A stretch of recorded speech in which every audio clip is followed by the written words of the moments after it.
안녕하세요. 오늘 두 번째 시간입니다. 에스라 느헤미야의 문학적, 신학적 배경과 특징들이라는 주제로 강의를 하고자 합니다.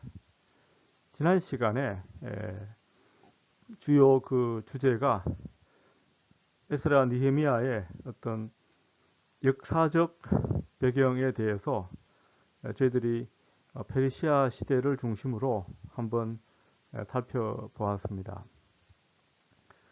이 제가 구약을 공부하는 사람으로서 늘 가지고 있는 질문입니다. 계속 질문이에요. 구약 성경을 이해한다라는 것이 무엇인가?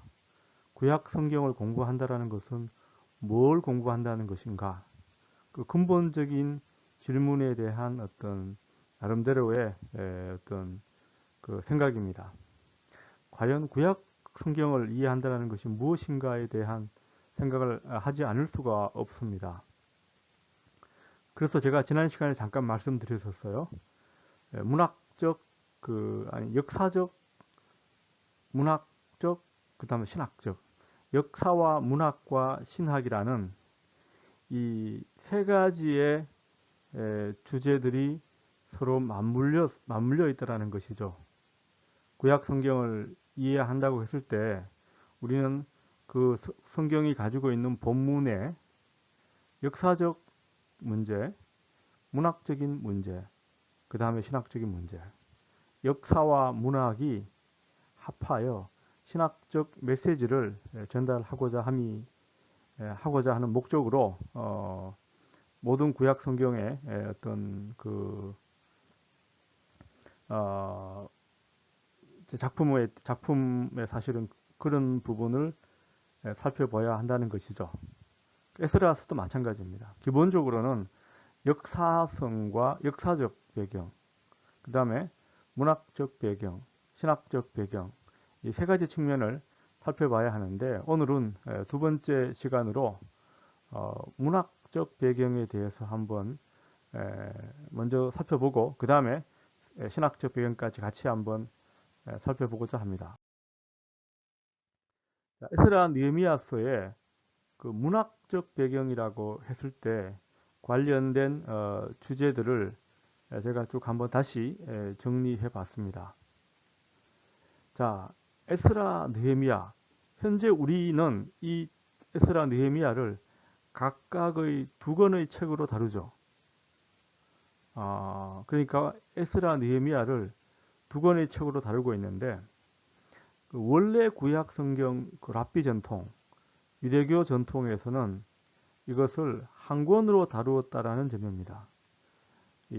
다시 말하면 구약 성경은 에스라 느헤미야서는 한 권인가 두 권인가 이 주제가 되겠죠. 랍비 전통과 요세푸스는 그 로마 시대의 신약 시대 그 로마 시대의 그 학자였습니다. 유대교 학자였는데 그다음 유세비우스는 콘스탄틴 대제 당시에 그 역사가였습니다. 자, 이 세 사람의 어떤 그 견해에 따르게 되면 한 권의 책으로 다루었다라는 적입니다. 사실은 그 히브리 성경에서도 원래 에스라 느헤미야서를 한 권으로 다루었습니다. 마소라 전통에도 한 권으로 다루었습니다. 그래서 이 에스라 느헤미야의 가운데가 느헤미야 3장 22절 끝나고 나서 가운데에 이게 딱 정 가운데라는 그 마소라의 표시가 들어가 있습니다. 그러니까 유대교 전통에서는 이것이 한 권의 책으로 다루었습니다. 맨 처음에는. 그 다음에 오리겐과 이 제롬 오리겐은 이제 그 초대교회 유명한 교부죠.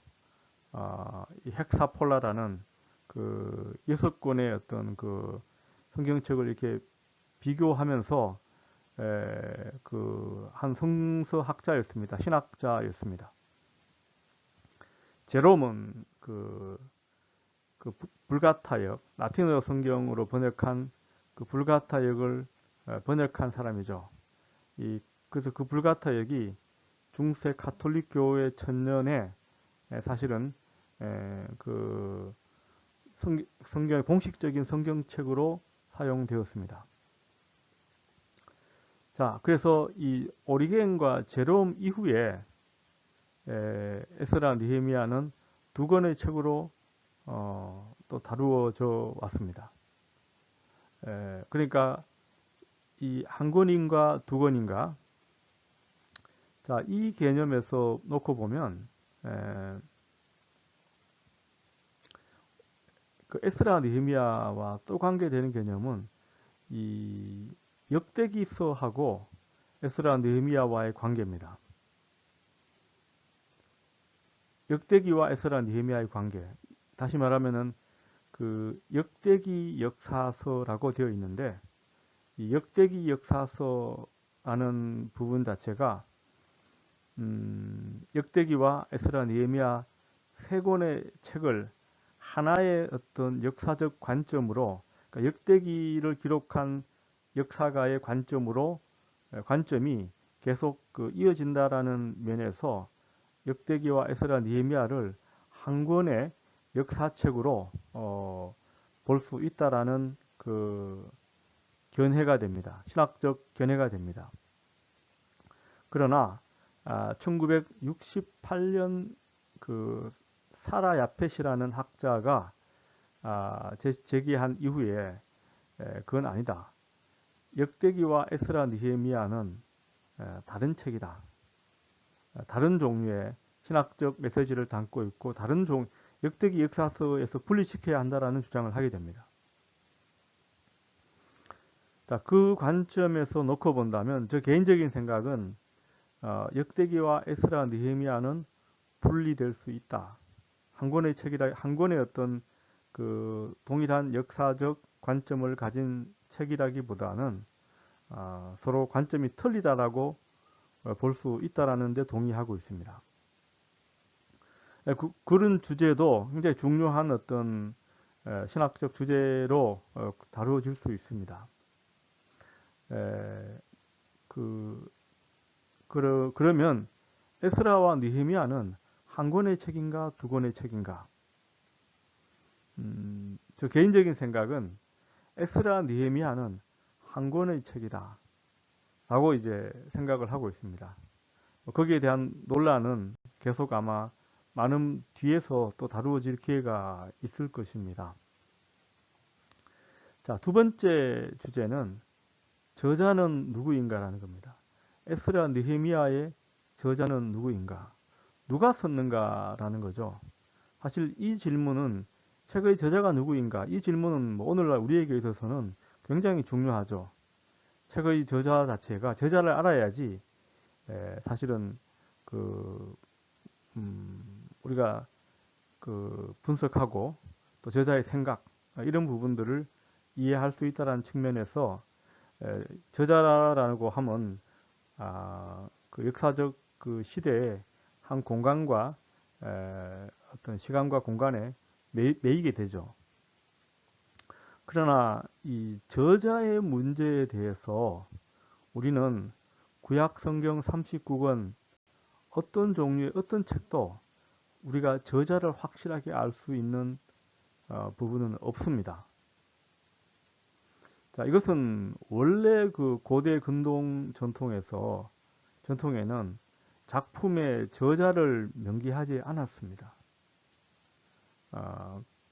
그리고 실제로 이제 제가 지금 저자는 누구인가라고 하고 여기 책의 형성이라고 부제를 달아놨는데 갈로에다가, 자, 그러면은 이 오늘날 에스라 느헤미야를 예를 들자면 에스라 느헤미야가 있으면 이게 한 명이 저자 한 명이 에스라 느헤미야를 다 썼는가, 아니면 에스라서는 에스라가 쓰고 느헤미야는 느헤미야가 썼는가? 구약 성경의 많은 부분들은 사실은 그런 과정을 겪어서 구약 성경이 형성되지는 않았습니다. 구약 성경 전체는 말할 것도 없고요. 각 책의 경우에도 대부분의 경우에는 그 오랜 전승 과정이 그 전승이라는 단어를 써요. 그 시작부터 끝날 때까지 그 에스라 느헤미야만 하더라도 에스라 느헤미야는 비교적 후대 시대잖아요. 후대 역사 시대에 이제 그 나온 책인데 에스라 느헤미야의 경우에도 에스라 시대와 느헤미야 시대가 있으면 두 시대를 지난 시간에 우리가 합해 봤을 때 458년에서 424년 정도까지가 맥시멈으로 잡아도 그 기간 안에 에스라 느헤미야가 활동했다라고 볼 수 있습니다. 그러면은 에스라 느헤미야라는 그 책 보면 에스라서 앞에 보면 1장에서 6장까지의 내용을 보면 에스라하고는 관계가 없어요. 에스라 느헤미야서에 보게 되면 1장에서 6장까지는 역사적인 에스라하고는 관계가 없어요. 에스라가 활동하기 이전에 다시 말하면 바벨론 포로에서 돌아와서 예루살렘 성전을 재건하는 할 때까지의 과정에 대한 역사적인 자료가 되어 있어요. 자, 이거는 에스라가 직접 썼다라고 알 수는 없어요. 다만 에스라와 별로 관계가 없는 자료들이에요.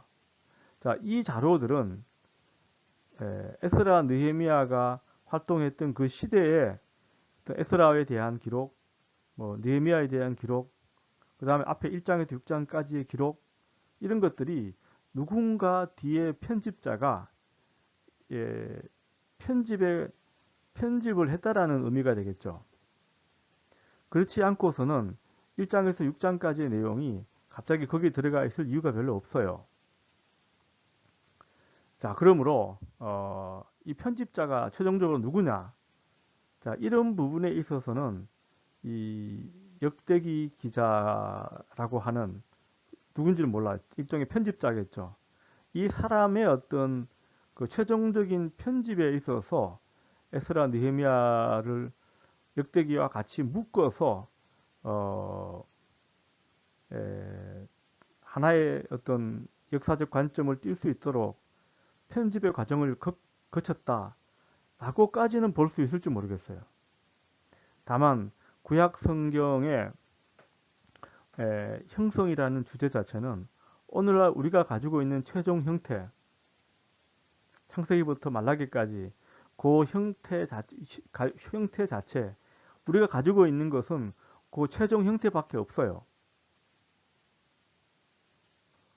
그 구체적인 어떤 그 전승 과정에 대해서는 물론 이제 요 뒤에 텍스트라는 부분이 나옵니다만은 전승 과정에 대해서는 약간 그 논란의 그 여전히 있습니다만은 100% 우리가 그 과정을 재구성할 수는 없어요.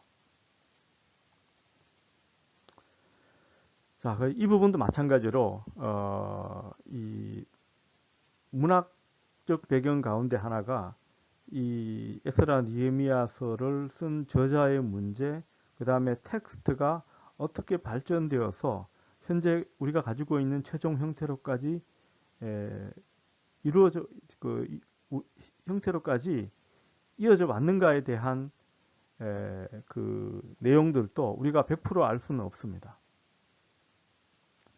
그 다음에 그 3번인데, 자, 이 문학적 배경이라고 했을 때, 그, 이제 책 안의 내용 가운데 그 어떤 자료들이 있어요. 자료들이라고 하면 역사적인 자료들이죠. 에스라 느헤미야서를 최종적으로 누군가 쓰고 편집했을 때 옆에다가 자료를 두고 그 자료를 활용해서 그 현재 에스라 느헤미야서를 최종적으로 완성했다라고 볼 수 있을 겁니다. 자, 여기 보면 그 자료들이라고 했을 때 어떤 그 칙령이라고 하면 왕이 어떤 내린 명령이잖아요. 그 고레스 칙령. 그 다음에 이 에스라 2장에 보면 귀한 에스라 2장하고 느헤미야 7장을 보게 되면 그 바벨론 포로에서 돌아온 사람들의 명단이 나와요. 자, 이 명단 자체는 앞에 역대기요. 역대기 1장에서 9장, 역대상 1장에서 9장까지도 보면 귀한 자들의 명단이 나오거든요. 자, 이런 것들은 원래 어떤 자료가 있었을 거라고 보는 거죠. 그 다음에 이제 아람어로 된 자료가 나오는데, 아람어로 된 자료들인데, 자, 이것은 뭐냐면, 당시에, 그, 음, 그, 총독도 하고요. 총독하고 지방장관, 그 다음에 유다 총독, 지방장관, 그 다음 페르시아의 왕이 있잖아요. 이 왕궁과 총독 사이에 오고 간 편지예요. 그 편지 자체가 아람어로 되어 있어요. 아람어로 된 자료들 자체는 아람어로 된 자료들 이런 것들도 옆에 어떤 자료가 있었을 거라고 보는 거죠. 그 다음에 에스라 회고록, 느헤미야 회고록 이런 것들이 나오는데 이걸 이제 에스라가 자서전적으로 자기가 기록을 쭉 해나가는 1인칭으로 된 기록도 있고요. 에스라의 회고록 중에는 1인칭으로 된 것도 있고 3인칭으로 된 것도 있고 그 다음에 느헤미야의 회고록은 주로 1인칭으로 되어 있습니다. 마찬가지로 회고록 다양한 종류의 어떤 기록들을 두고 편집과 저술과 편집 이런 과정을 거쳐서 현재 우리가 가지고 있는 에스라 느헤미야서에 이르게 되었을 것이다라고 추측할 수 있습니다. 그 다음에 이 텍스트에 대한 이야기예요. 에스라 느헤미야서의 본문인데 여기 지금 제가 MT라고 되어 있죠. 이 마소레릭 텍스트라는 건데 히브리어 본문이에요. 에스라 느헤미야의 히브리어 본문 자체도 뭐 별다른 문제는 없습니다. 비교적 명확하게 텍스트가 잘 보존되어 있는 편입니다. 그 다음에 이제 쿰란 문서에 보면 이 에스라와 느헤미야의 일부분이 발견이 돼요. 이것도 이제 뭐냐면 마소라와 비교해 볼 수 있죠. 그 다음에 70인역이 있고요. 자, 그 다음에 마소라가 가장 히브리어 본문 주된 텍스트고 70인역과 쿰란도 70인역은 그리스어 번역이고요. 쿰란은 히브리어로 되어 있죠. 그 다음에 1에스드라. 자, 이건 이제 에스라서인데 1에스드라와 2에스드라가 나오는데 이건 두 개 다 외경이에요. 다 이제 헬라어로 된 외경이에요. 헬라어로는 에스라를 에스드라라고 표현을 해요. 그래서 1에스드라는 이거는 뭐 역대기하고 에스라 느헤미야를 약간씩 짜집기 한 것들이고요. 이 에스드라가 에스라 외경이라고 불리는데 에스라에 대한 내용을 다루고 있습니다. 이것도 그런 다만 신뢰할 것이라 내용이라기보다는 참고 사항으로 볼 수 있습니다. 그 다음에 문학이니까요. 자, 이제 이 에스라 느헤미야서에 나타난 언어적인 특징을 살펴보면은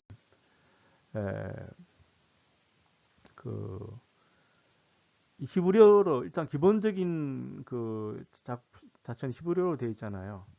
자, 이 히브리어 자체를 레이트 히브루 또는 포스트 이그질릭 히브루 이런 용어를 쓰는데 히브리어 자체는 고대 히브리어가 있고요. 그 다음에 표준 히브리어.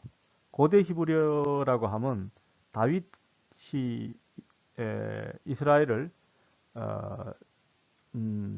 건설했을 때 왕조 시대 이전 히브리어를 초기 히브리어. 그 다음에 왕조 시대 히브리어.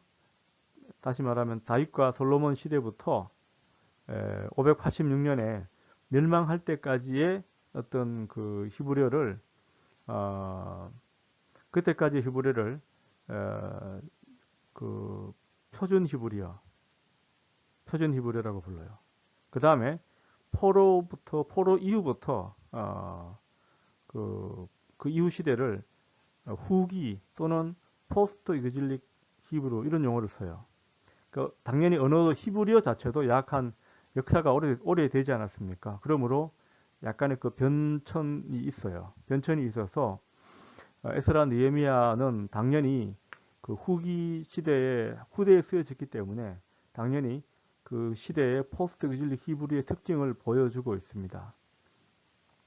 그 자세하게 그 히브리어에 대한 후기 히브리어에 대한 특징들은 여러 가지 특징들이 있는데 그 중에 하나가 당연히 이제 그 아람어가 페르시아 제국의 표준 언어라고 그랬잖아요. 아람어가 페르시아 제국의 언어였기 때문에 이것을 우리가 제국 아람어라고 하는데 아람어적 특징들 말이 막 섞여요. 서로가 아람어하고 히브리어가 막 섞이기 시작합니다. 그 다음에 페르시아어라고 되어 있지 않습니까? 이 페르시아어라고 하면 페르시아 제국이잖아요. 그러니까 대표적인 그 페르시아 제국인데 이 페르시아 제국의 언어가 약 한 14개 정도가 41회 정도 에스라 느헤미야에 사용이 됩니다. 자, 페르시아어도 대표적으로 우리가 알고 있는 페르시아어가 있어요. 그 우리가 알고 있는 거 패러다이스라는 단어 있죠. 패러다이스, 낙원, 뭐 이런 개념인데 이 단어가 페르시아어의 파르데스라는 단어에서 왔어요. 이거 전도서에도 나와요. 낙원, 정원 뭐 이런 단어로 나오는데 하여튼 이 페르시아어가 또 나와요. 그러니까 당연히 이것은 이제 상당히 국제화된 시대에 그 시대의 어떤 외래어들이 같이 나오게 됩니다. 그 다음에 이제 그 문학 양식이라는 단어를 쓰는데 우리가 이제 문학적 특징이라고 했을 때 양식이라는 단어가 그 문학 literary form이라고 써요. form. 형태 자체가 장르의 문제입니다. 장르의 문제. 이것도 굉장히 중요합니다. 이 장르가 무엇인가? 편지인가? 역사적인 자료인가? 시인가? 산문인가? 아니면은 뭐 이야기인가? 그 다음에 뭐 다양한 종류의 그 장르가 있어요. 사실은 크게 보면은 토라 같으면은 율법이잖아요. 그 율법이라는 것도 하나의 장르예요. 장르고 역사라는 것도 하나의 장르예요. 그러니까 역사서라고 단순하게 어떤 사실이 아니고 역사를 배경으로 해서 하나의 기록된 거잖아요. 이것도 하나의 장르가 돼요. 그 다음에 지혜 문학. 그럼 지혜라는 것이 무엇인가? 이것도 기본적으로 하나의 장르예요. 그 다음에 시라는 것도 하나의 장르죠. 예언이라는 것도 하나의 장르고, 구약 성경의 큰 어떤 책들도 대부분 장르에 따라서 분류가 되어 있습니다. 그러나 이제 그 분류가 되어 있고, 당연히 이제 에스라 느헤미야서 안에도 다양한 종류의 장르가 나와요. 아까 칙령, 그 다음에 뭐 목록, 그 리스트라고 그러죠. 리스트. 그 다음에 어떤 편지, 회고록, 이와 같이 다양한 종류의 문학적인 장르들이 이 책 안에 포함되어 있습니다. 아까 뭐 예를 들면은 에스라가 바벨론에서 돌아왔잖아요. 그다음 느헤미야가 역시 그 페르시아 제국의 수사에서 있다가 돌아오는 과정에 대한 이야기를 1인칭 자서전으로 기록하고 있거든요. 자서전이라는 것도 하나의 문학적인 양식이죠. 예. 바이오그래피라는 것은 전기잖아요. 어떤 사람에 대한 그 이야기가 전기고, 자서전이라고 하면 나에 대한 이야기를 내가 직접 쓰는 거잖아요. 그게 보면은 에스라서 7장도 보게 되면 자서전적 이야기가 나와요. 마찬가지 느헤미야도 자서전적으로 쓰고 있어요. 이런 것도 하나의 장르가 돼요. 그래서 이 장르를 이해하는 것은 굉장히 중요합니다. 특히 이제 문학적 그 형태 분류에 있어서는 장르가 중요합니다. 자, 그 다음에 이제 그 책의 구조입니다. 스트럭처라고 그러죠. 스트럭처가 되는데, 자, 이거는 우리가 흔히 이제 공부할 때, 그, 국어 공부나 이런 거 할 때, 문단 나누기 하잖아요. 그런 개념입니다. 근데 이 에스라 느헤미야서는 크게 5개의 큰 단락으로 구성이 되어 있습니다. 1문단, 2문단, 3문단, 4문단, 5문단 이렇게 이해하시면 돼요. 한 권으로 다루었을 때 고레스에서 에스라까지의 역사, 이게 에스라서 1장에서 6장까지입니다. 고레스에서 에스라까지. 그 다음에 두 번째가 에스라의 회고록이에요. 그 다음 세 번째가 느헤미야의 회고록이에요. 네 번째가 에스라의 회고록이에요. 에스라의 회고록 자체가 두 번째 회고록이 느헤미야서에 나와요. 느헤미야서에 나와요. 그러므로 사실은 에스라, 느헤미야가 한 권의 책이라고 말할 수 있는 부분은 에스라 회고록 그 두 번째 회고록이 에스라서에 나오는 게 아니고 느헤미야서에 나와요. 그 다음에 그 마지막에 그 느헤미야의 회고록 자체가 11장에서 13장까지 나와요. 크게 보면 대부분 그 앞에가 초기 역사, 이스라엘 그 바벨론 포로 이후 초기 역사, 그다음 에스라 회고록, 느헤미야 회고록, 그다음 에스라 회고록, 느헤미야 회고록 이렇게 에스라, 느헤미야 이렇게 예, 두 번씩 한 번 이렇게 반복해서 회고록 형태로 구성되어 있습니다.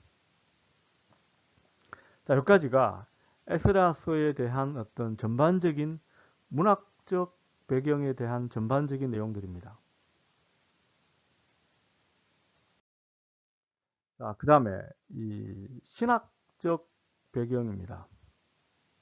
에스라서의 그 신학적 배경입니다. 자, 첫 번째가 그 성전 중심의 공동체. 그 에스라서 1장에서 6장까지가 사실 성전 건설에 대한 이야기예요. 성전 재건. 두 번째, 토라 연구와 토라 중심의 삶. 두 번째가 이제 에스라예요. 에스라, 느헤미야는 앞에 제일 처음에 사실은 성전, 그 다음에 에스라, 그 다음에 느헤미야예요. 에스라는 뭐냐 하면 궁극적인 역할 자체가 토라예요. 그 다음에 느헤미야는 뭐냐 하면 초점이 뭐냐 하면은 예루살렘의 재건이, 예루살렘의 회복이거든요. 자, 그러면은 그 당시에 에스라, 느헤미야서를 최종적으로 편집 내지는 그 최종적인 형태를 구성한 사람들의 주요 메시지가 뭘까? 책을 보면 나오잖아요. 앞에 성전에 대한 재건이 나왔다는 것은 성전이라는 부분이 굉장히 중요하다. 두 번째가 뭐냐면 토라잖아요. 토라가 중요하죠. 그 다음에 세 번째가 뭐냐면 예루살렘이라는 도시의 중심이에요. 이 세 가지가 가장 중요한 그 신학적 그 모티베이션이 된다. 자, 첫 번째로 놓고 봤을 때, 자, 성전 중심의 공동체. 에스라서 1장에서 6장까지의 내용을 보게 되면, 제가 한번 성경책을 옆에 두고 한번 이렇게 보겠습니다.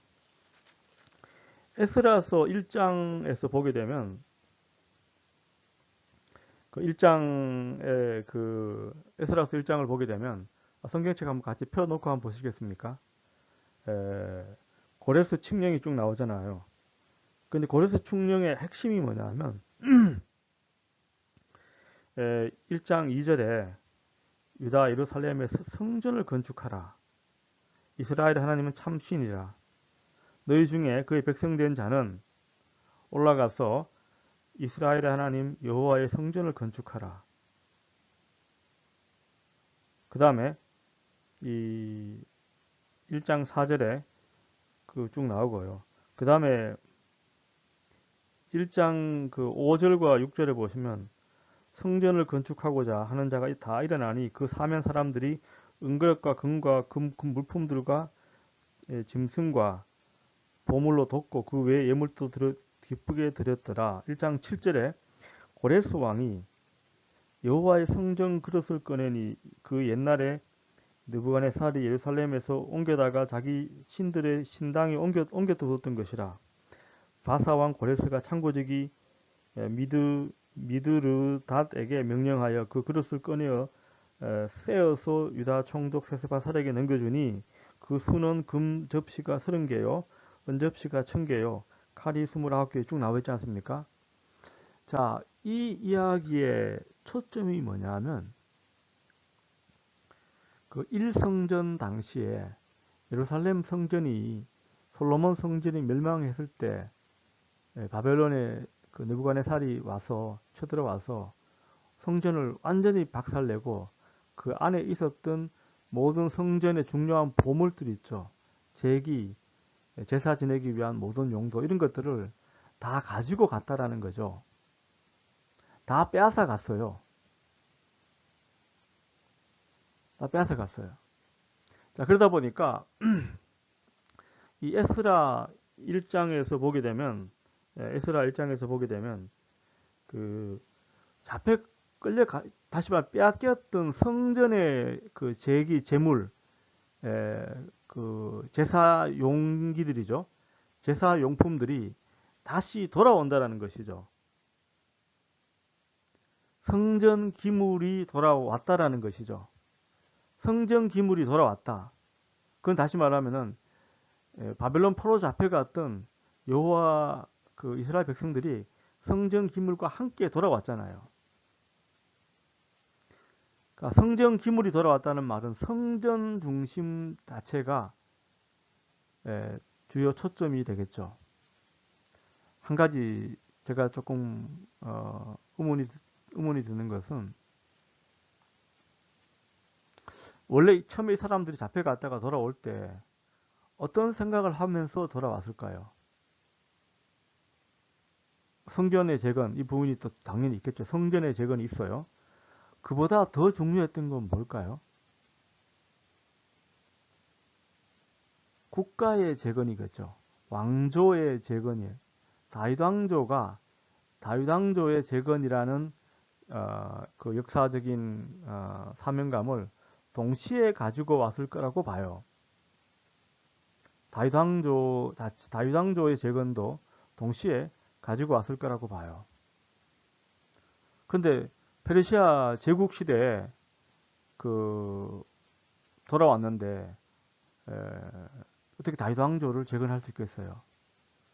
아마 처음에 이 스룹바벨이라는 인물 자체가 역사적으로 보게 되면 스룹바벨이라는 사람은 다윗 왕손이에요. 그 사람을 왕으로 세우려고 했던 시도가 있었던 것 같아요. 어디에서 알 수 있을까요? 학개서 2장 마지막에 보시면 스룹바벨에 대한 학개의 메시지가 나와요. 내가 너에게 유다의 인장 반지를 너에게 씌워주겠다. 인장 반지라는 것은 왕의 인장 반지를 너에게 씌워주겠다라는 것은 이것은 당연히 스룹바벨을 왕으로 삼겠다라는 그 예언의 메시지가 되겠죠. 그러나 그 예언은 이루어지지 않습니다. 스룹바벨은 그 이후에 어떻게 되는지 전혀 알 수가 없어요.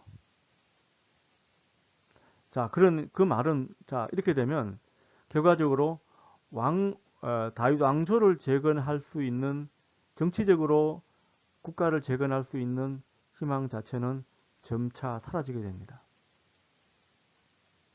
사라지게 되죠. 그러면은 나중에 그것이 이제 정치적인 메시아로 발전하게 되겠죠. 정치적인 부분이 회복이 안 되니까 그 부분은 나중에 메시아 사상으로 발전하게 됩니다. 자, 그러나 이 또 하나의 그 중요한 그 희망 자체는 성전을 통한 그 유다 공동체의 재건이죠. 그러니까 이 에스라 에스라 느헤미야 또 저 포로 후 공동체는 성전 재건 자체가 굉장히 중요한 그 역사적 임무가 되었겠죠. 그러므로 그 포로 공동체의 그 포로 갔다가 잡혀 돌아온 귀향 공동체죠. 귀향 공동체는 이 성전 재건에 대한 내용을 담고 있습니다.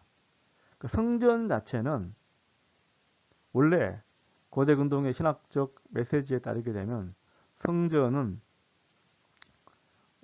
왕이 세울 수 있는 거예요. 왕만이 성전을 세울 수가 있었어요. 그러므로 당연히 스룹바벨이라는 인물의 등장과 성전 재건, 그래서 우리가 제2성전 515년에 세워진 제2성전을 스룹바벨 성전이라고 부릅니다. 제1성전을 솔로몬 성전이라고 부른 것처럼 제2성전을 스룹바벨 성전이라고 불러요. 스룹바벨이 중심이 되어서 세운 성전이라는 의미가 됩니다. 자, 그러므로 이제 이 성전 중심의 사회라는 것은 궁극적으로 그러므로 이 예배하고 속죄의 신학, 소위 말하는 제사장의 신학 자체가 굉장히 발달됩니다.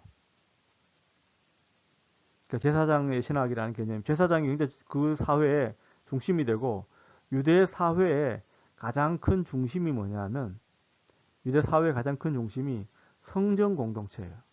그러니까 예배 공동체.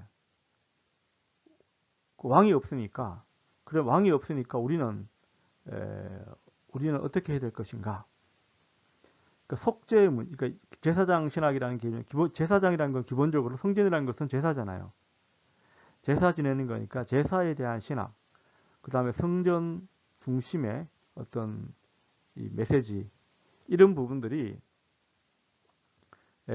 그 포로 후기 유대 사회, 특별히 에스라 느헤미야 그 이후에 그 최종적인 편집적인 단계에서도 포로 후기 약 한 우리가 이제 최종적인 어떤 그 에스라 느헤미야의 최종 형태를 약 한 BC 400년 정도로 추측해요. 정확한 건 알 수 없어요. BC 400년 정도에 추측하는데 BC 400년 정도의 유대 사회의 주 관심이 무엇이었을까? 그 부분에 있어서는 그 성전 중심의 어떤 사회, 이게 첫 번째로 앞에 나와 있다라고 볼 수 있습니다. 자, 그 다음에 두 번째가 토라 연구와 토라 중심의 삶입니다. 그 재미있는 건 에스라 느헤미야서에서 에스라는 제2의 모세로 묘사되어 있습니다. 그리고 실질적으로 에스라서 1장에서 보게 되면 이스라엘 백성들이 바벨론에서 이제 귀환을 하지 않습니까? 귀환할 때 그 귀환의 과정이나 모습 자체가 출애굽의 과정과 거의 유사한 부분입니다. 제2의 출애굽이에요. 출애굽이 아니고 출바벨론이 되겠죠. 출바벨론의 과정 자체는 출애굽의 과정과 굉장히 유사합니다. 자, 그리고 출바벨론에서 지도자는 그 1장에서 보게 되면 세스바살로 나와요. 1장 8절에 그 유다 총독이 세스바살이잖아요. 세스바살인데 그 이 네.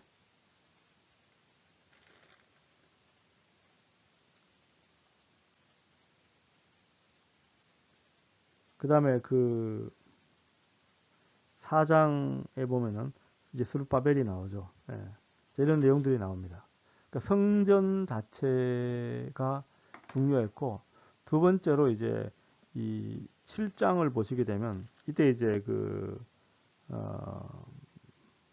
에스라가 나오는데, 에스라가 7장 10절 보시면 에스라가 여호와 율법을 연구하여 준행하며 율례와 규례를 이스라엘에게 가르치기로 결심하였더라. 에스라라는 사람은 원래 제사장 가문인데 토라를 연구하는 것을 주된 목적으로 삼고 토라 자체를, 그러니까 제사장 가문이라고 하면 모세도 레위지파잖아요. 에스라도 레위지파겠죠. 제사장 가문이에요. 공부를 많이 한 그 율법학자예요. 그러니까 이때 에스라가 가지고 바벨론에서 가지고 온 그 성경, 이것이 바로 토라, 오늘날 말하는 창출, 레민, 신, 창세기부터 신명기까지의 그 부분을 토라라고 하는데, 아마 그 토라를 가지고 왔을 것이라고 추측합니다. 그 에스라가 가지고 온 토라 자체가 오늘날 우리가 가지고 있는 토라와 거의 유사한 형태였을 것이다. 그러니까 에스라는 토라를 가지고 왔습니다. 그러니까 토라를 연구하고 토라를 가르치고 토라를 실제 삶 속에서 지키도록 하는 것이죠. 지키도록 하는 것이 주된 목적이었습니다. 자, 그 포로, 아까 제가 다시 계속 지금 말씀드리는 것은 BC 400년 정도, 이 책이 최종적으로 형성되었을 그 포로 후기 유다 사회의 주요한 관심이 토라에 있었다라는 것을 말해줍니다. 그러니까 토라가 굉장히 중요한 관심사가 됩니다. 자, 그 이후에 이제 토라 이후에 이제 다시 성경책이 예언서도 모이고, 그 다음에 커투빔, 느비임과 커투빔이 같이 그 덧붙여지게 되는데, 제일 먼저 그 정경으로 그 확정이 된 것은 토라였을 것이라고 추측합니다. 그래서 이 에스라는 이 당시에 그 토라를 그 율례와 규례와 이스라엘에게 가르치기로 결심하였더라. 그러니까 토라 학자가 되는데, 자, 이때 사실 보면은 나오는 개념이 제일 처음 나오는 것이 다라시라는 거예요. 연구하다라는 단어가 7장 10절에 에스라가 여호와 율법을 연구하다라는 단어가 히브리어로 다라시라는 단어인데, 이 단어는 뭐냐면 추적하다, 그러니까 의미를 계속 찾는 거예요. 안식일을 거룩하게 해라. 그럼 안식일을 거룩하게 한다는 것의 의미가 무엇인가? 이처럼 계속 질문을 하는 방식이에요. 끝없이 계속 찾는 거예요. 왜를 계속 질문하면서 답을 찾는 방식이에요.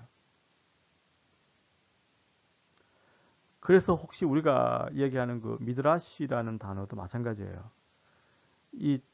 그 의미를 찾는 작업을 계속하는 그 성경에 대한 주석, 유대인들의 주석, 성경에 대한 주석 자체를 미드라시라고 불러요.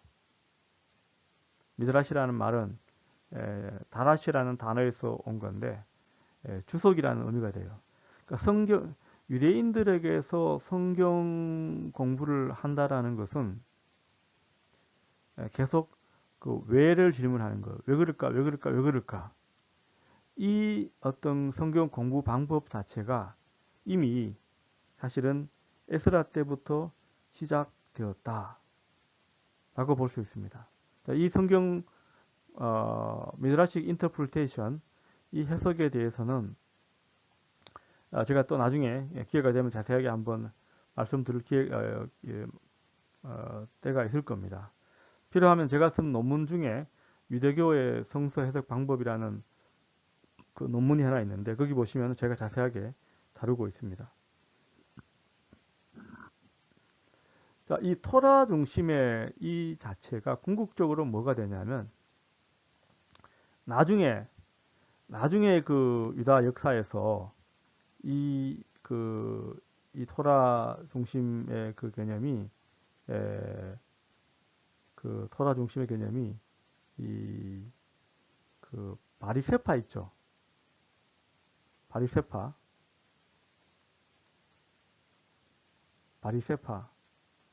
사실 이 사람들이 어떤 그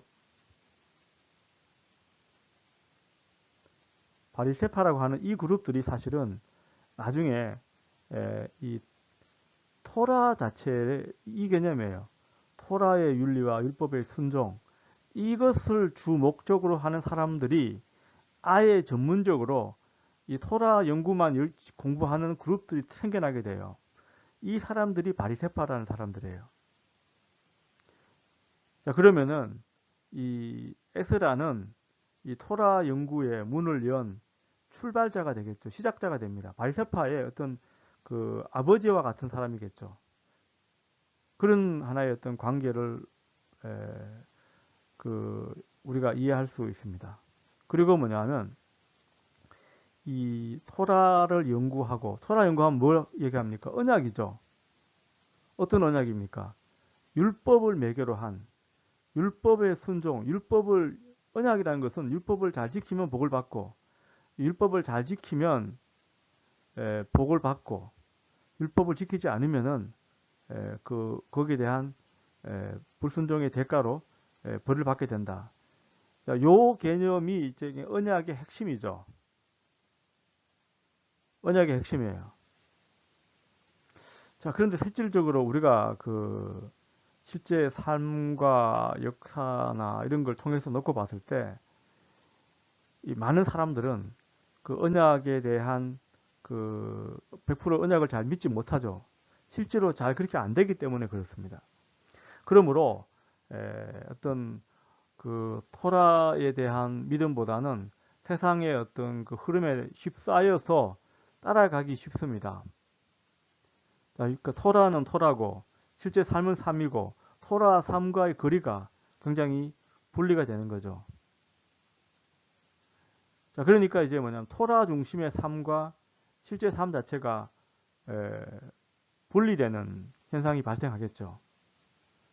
자, 그 대표적인 내용들이 사실은 그 율법을 잘 지키지 않았기 때문에 이제 그 느헤미야의 경우에 많은 부분에 있어서 그 귀족층들이 가난한 사람들의 어떤 재산을 뺏고 뭐 이런 개념들을 비판을 많이 하게 됩니다. 그리고 실제로 이방 여인과의 결혼,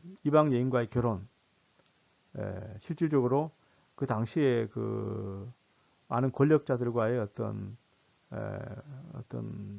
비록 이방인인데 그 그 당시에 그 사마리아 사람들이라든지 그 다른 이방인들 중에 귀족들과 결혼을 하고 이렇게 하면 인종적인 어떤 순수성을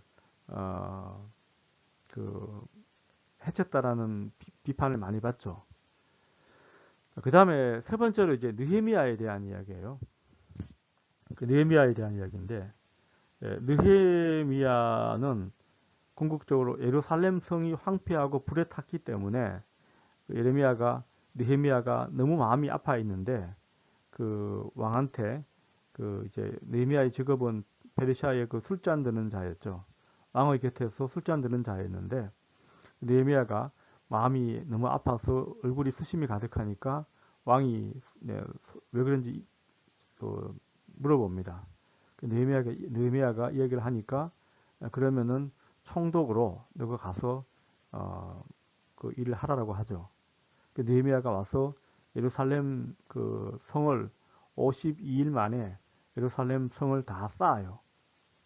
그리고 이제 그 11장에 보게 되면 11장에 그 예루살렘 그 추첨을 해가지고 예루살렘 성에 살 수 있는 사람들을 거기에 살도록 그 도와줘요. 자, 이것은 뭐냐면 자, 이 도시가 이제 문제 초점이 이제 여기는 이제 예루살렘이에요. 자, 이 예루살렘은 어떤 의미일까요? 유다 역사에서 아까 제가 지금 토라 이야기 나왔고요. 토라, 성전, 그 다음에 세 번째가 예루살렘이에요. 자, 이 세 가지 예루살렘이라는 것은 유다 역사와 유대인과 예루살렘은 분리될 수가 없어요. 분리될 수가 없어요. 지금까지 이 부분은 뭐 예루살렘 자체는 지금도 마찬가지죠. 이스라엘과 예루살렘과는 분리될 수가 없어요. 그 느헤미야는 예루살렘의 회복이라는 말은 그 도시가 회복돼야 되겠죠. 도시가 살 수 있도록 정화가 되고 황폐한 것이 깨끗하게 예루살렘 성을 재건하잖아요. 성을 재건하고 그 이제 성벽을 둘러쌌잖아요. 그러면은 그 도시의 위험과 그 도시의 안정성, 보안 문제 이런 것들이 다 확보될 수가 있습니다. 그렇지 않고서는 자 일단은 그 외적으로 어떤 건설이나 이걸 통해 가지고 예루살렘 성을 다시 쌓았다라고 놓고 본다면 그 다음에 뭐냐면 이방 종교와의 혼합 금지, 이방 여인과의 결혼 금지. 자, 이 부분은 뭐냐면 영적인 예루살렘 성을 동시에 쌓아야 한다는 거죠. 영적인 예루살렘 성의 내용은 뭐냐면 바로 이 토라가 되는 거죠. 토라 중심 자체가 토라라는 울타리, 그 예루살렘이라는 울타리하고 토라의 울타리는 같은 거죠. 영적인 내용 자체를 가지고 성을 쌓는 거죠. 자, 그 맥락에서 이 느헤미야는 이 예루살렘 성의 회복을 통하여 동시에 그 토라를 하나 영적인 울타리로 삼으려고 했던 그러한 시도였다라고 볼 수 있습니다. 자, 조금 더 근본적인 제가 질문을 드리면은 자, 이 포로 후기 유대 사회 BC 한 400년 뭐 그리스 시대보다 그리스가 331년이니까 하여튼 400년에서 아마 그리스 시대 그 사이 어떤 시점으로 볼 수가 있는데 이 당시에 유대 사회의 고민이 뭐였을까? 그 고민 자체가 저는 에스라 느헤미야를 보게 되면 세 가지 정도의 고민이 있었다. 성전 중심이라는 부분하고요. 토라, 예루살렘 이것을 회복을 통해서 뭘 말하려고 했던가? 국가가 없어요. 우리는 지금 대한민국이잖아요. 국가가 있죠. 그 대한민국 사람. 자, 이 개념이 가능한데 예후드라는 그 페르시아 식민지에 그 뭡니까? 페르시아 제국 자체가 20개 정도의 그 지방으로 분할해요. 이걸 영어로 세츄랩이라고 그러는데 20개 정도의 지방으로 분할하게 되는데 그 중에 이 유다는 강 건너편 이 개념이 어디에 나오냐면 에스라서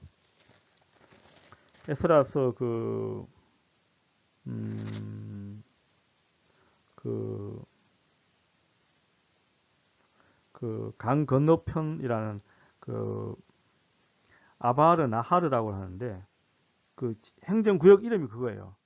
20개 그 지방 이름 중에 하나가 아바르 나하르 강 건너편이라는 거예요.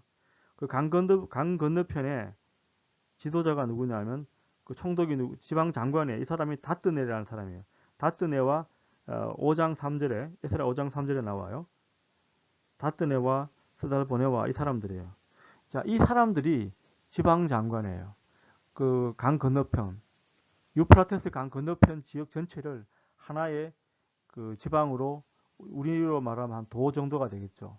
그렇게 분류를 하고 그 중에 뭐냐 하면 다시 또 작은 지방 장관이 있겠죠. 그 예후드가 돼요. 유다. 예후드라는 작은 나라인데 자, 이 사람들이 뭐냐 하면 그 야훼를 믿는 독특한 신앙을 가진 사람들이에요. 근데 이 사람들 입장에서 놓고 봤을 때 우리는 야훼를 믿는데 왕도 없어요. 나라도 없어요. 작아요. 페르시아 제국이라는 어마어마한 큰 나라, 큰 제국의 강 건너편이라는 그 행정구역, 아바르 나하르라는 그 행정구역, 그 가운데 그게 또 얼마나 큰지, 그게 사실 오늘날 우리로 말해 지금 보게 되면 그 엄청나게 큰 땅이에요. 그 중에 예후드라는 조그마한 지역에 소수의 사람으로 살아가고 있는 우리 야훼를 믿고 살아가고 있는 우리는 누구인가? 그러니까 정체성에 대한 부분이에요. 우리는 누구인가? 그러면은 그게 제일 중요한 게 뭐냐면 정체성에 대한 부분. 우리는 누구인가? 그 다음에 어떻게 살아야 할 것인가? 자, 이제 민족적 그 정체성에 대한 부분을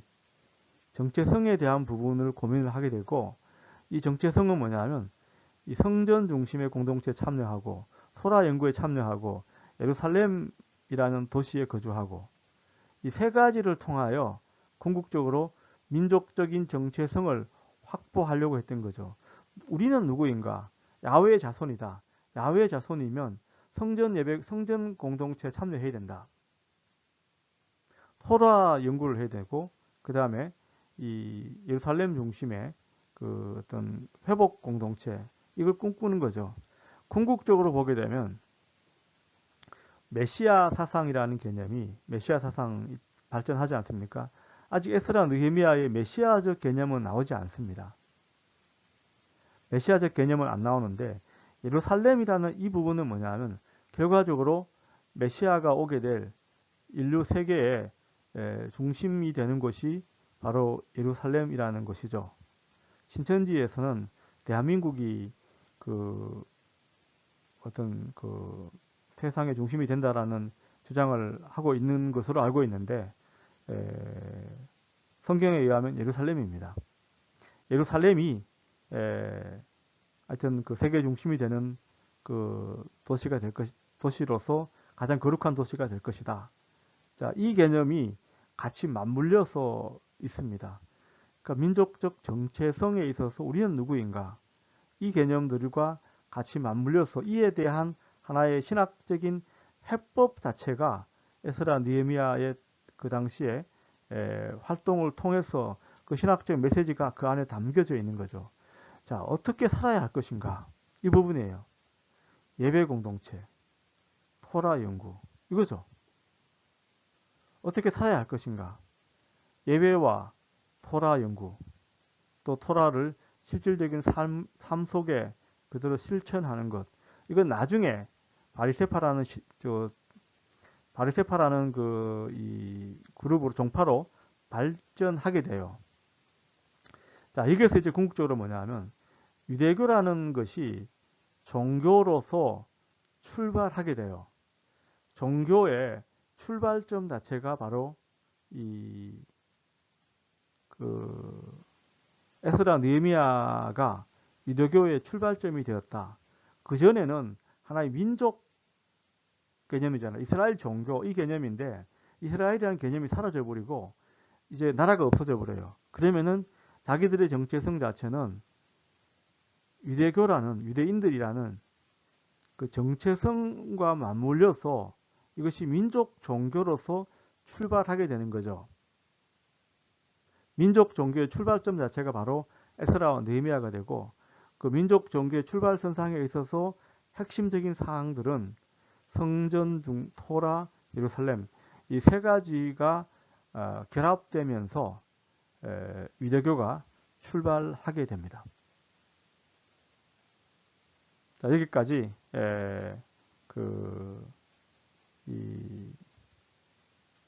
오늘 두 번째 강의 에스라 느헤미야의 문학적 배경과 신학적 배경에 대한 강의를 마치겠습니다. 수고하셨습니다.